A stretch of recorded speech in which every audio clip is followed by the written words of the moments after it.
ethereal beauty. Dahil angat na angat ang gandang Pilipina.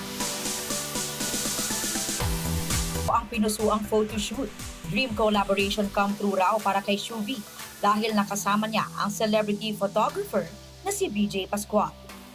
Si BJ raw mismo ang nag-offer na gawing muse si Shuvi.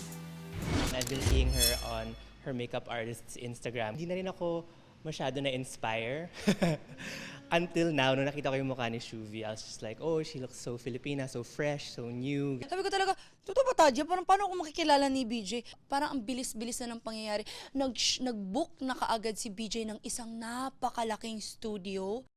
Ang photoshoot, inspired ng iconic muse na tampok sa mga painting ni National Artist for Visual Arts, Ben Cab, na si Sabel. Si Shuvi talaga yung perfect na morena muse for the moment. She's young, she's fresh, she's very candidly authentic and very Filipino. Hindi niya kinakahiya kung saan siya nanggaling, and that's what makes her lovable.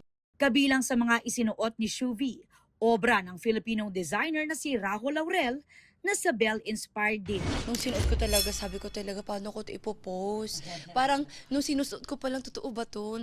Takot akong suotin kasi baka mapano or as in, sobrang ingat na ingat ako. She's very easy, very comfortable, and hindi ko na-expect na ganun pala siya kalog in real life. And she's a joy to shoot, and para siyang professional. Antabayanan daw ang iba pang layouts na kanilang i-release kung saan suot naman niya ang obra ng iba pang Filipino designers na sina Eric Manansala at Lance Rubio.